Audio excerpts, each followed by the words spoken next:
దేవునికి స్తోత్రం. హల్లెలూయా. Praise the Lord. Praise the Lord. దేవుని వాక్యం అనేది సమస్యలన్నిటికీ కూడా పరిష్కారం ఇస్తుంది.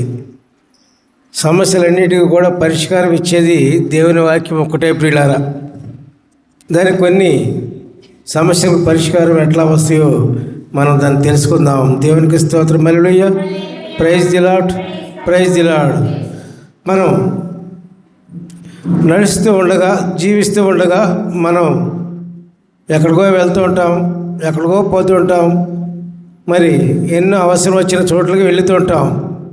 వెళ్ళే మార్గంలో మనం అది ఏ విధంగా వెళ్ళాలి, నీతి మార్గంలో వెళ్ళాలా, ఎక్కడికి వెళ్ళొచ్చు, ఎక్కడికి వెళ్ళకూడదు అన్న విషయాన్ని మనకు దేవుడి వాక్యము వెలుగుగా ఉండి మనం నేర్పుతుంది ప్రియులారా.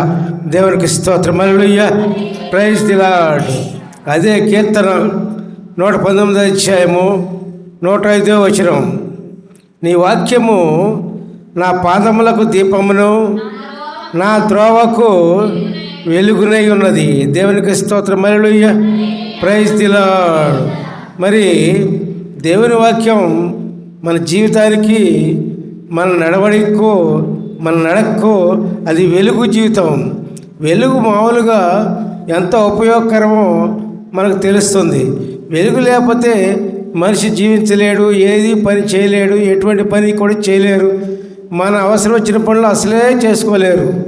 మరి ఈ లోకంలో వెలుగు అంత ప్రాముఖ్యమైతే, మరి దేవుడు మనం నడిపించడానికి, మంచి మార్గంలో నడిపించాలంటే అదే ఆయన వెలుగు. ఆయన నుంచి వచ్చిన వెలుగు అదే. ఆయన నుంచి వచ్చిన వెలుగు ఏదంటే మనలను మంచి మార్గంలో నడిపించడానికే దేవుని వాక్యము. దేవునికి స్తోత్రం. హల్లెలూయా. Praise the Lord. Praise the Lord. Praise the Lord. తర్వాత మనకు వివేకం కావాలి. మనం చెప్పుకున్నాం మనం వివేకం గురించి. వివేకం కావాలి. వివేకము అంటే వివేకం మనం చెప్పుకున్నాక మనం ఏం చెప్పుకున్నాం గుర్తుందా? వివేకం. మనం ఎక్కడికి వెళ్ళాలి, ఏం చేయాలి, ఏం చేయకూడదు, ఎక్కడ వెళ్ళాలి, ఎక్కడ వెళ్ళకూడదు, ఏది మాట్లాడాలి, ఏది మాట్లాడకూడదు, అది తెలియజేసేదే వివేకం. మనం దేవుని వాక్యం ఏం చేస్తుంది? దేవుని వాక్యం ఏం చేస్తుందంటే దేవునికి ఇష్టానుసారముగా మాట్లాడటం నేర్పుతుంది. వివేకం అన్నది దేవునికి ఇష్టానుసారంగా జీవించడం అనేది నేర్పుతుంది దేవుని వాక్యం. అట్లాగే దేవునికి ఇష్టానుసారంగా మరి ఆలోచింపజేస్తుంది దేవుని వాక్యం. ఆ విధంగా వివేకం ఉపయోగపడుతుంది. వివేకం దాన్నే అంటారు. వివేకం దేవునికి ఇష్టమైన మార్గం మనం నిర్ణయించుకోవటమే వివేకం. మనకు దేవునికి ఇష్టమైన మార్గంలో జీవించటమే వివేకం. దేవునికి ఇష్టమైన మార్గంలో మనం ఉండటమే, మాట్లాడటమే వివేకం. మరి ఎంతోమంది ఎన్నో విధాలుగా మాట్లాడుతుంటాడు. అది తప్పో ఒప్పో అతనికే తెలియదు, మాట్లాడేవాడికే తెలియదు. దాన్ని వివేకం కానీ మీకుంటే, దేవుడిచ్చిన వివేకం కానీ మీకుంటే, అంటే మనకు ఉంటే, అప్పుడు మనం ఏం చేస్తాము?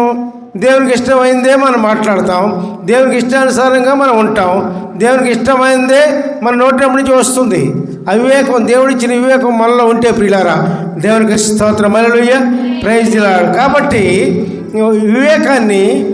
మనకు వివేకాన్ని కలుగు చేసేది ఏంటది? దేవుని వాక్యము. హల్లెలూయా. Praise the Lord. అదే ఇక్కడ తెలియజేస్తాడు. కీర్తన 119 అధ్యాయం 104 వచనము. నీ ఉపదేశము వలన నాకు వివేకము కలిగెను, తప్పుడు మార్గములన్నీ నాకు అసహ్యములాయను. హల్లెలూయా. Praise the Lord. చూశారండి, వివేకం ఎప్పుడు వచ్చిందట? దేవుని ఉపదేశం వల్ల వివేకం వచ్చింది. అట్లాగే దేవుని వాక్యం వల్ల మనకు వివేకం వస్తుంది, రావాలి. మరి ఎప్పుడు వస్తుందో మనకు తెలియదు. దేవుని ప్రార్థించాలి, అయ్యా నాకు వివేకం దయచేయి అయ్యా. ఇవాళ వస్తుందో, రేపు వస్తుందో, ఎల్లుండి వస్తుందో, దేవుని చిత్తం ఎప్పుడుందో మనకు తెలియదు. కాబట్టి దేవుని ప్రార్థించాలి. ఏమని? అయ్యా నాకు వివేకం దయచేయి, వివేకం నాకు ఇవ్వు ప్రభువా. అందరూ ప్రపంచంలో ఉన్న వాళ్ళందరికీ దేవుని నుంచి వచ్చిన వివేకం వెంటనే రాదు. ఒక్కొక్క మనిషికి ఒక్కొక్క సమయం ఉంటుంది. ఆ ఒక్కొక్క సమయంలో వివేకం దేవుడు అనుగ్రహిస్తాడు. రక్షణ అంతే, అందరికి ఒక్కసారి రాదు. దేవుని వాక్యం వినగానే రాదు రక్షణ అనేది. ఒక్కొక్క వ్యక్తికి ఒక్కొక్క సమయం దేవుడు నిర్ణయిస్తాడు. ఆ నిర్ణయాలనే దేవుని చేతిలో ఉంటుంది. మన నిర్ణయం ఏంటి? మన పని ఏంటి? అయ్యా ప్రభువా నాకు వివేకం దయచేయి అని మనం ప్రార్థించడమే మన పని. ప్రార్థన ఎప్పుడు ఉండాలి. ప్రార్థన ఎప్పుడైతే ఎప్పుడు ప్రార్థన ఉంటుందో మన వివేకం కోసం, అప్పుడు దేవుడు ఏదో ఒక రోజున వివేకాన్ని మీకు దయచేస్తాడు. అది దేన్ని బట్టి ఉంటుంది? మీ విశ్వాసాన్ని బట్టి, మీ ప్రార్థన బట్టి అది ఆధారపడి ఉంటుంది. దేవునికి స్తోత్రం. హల్లెలూయా. Praise the lord.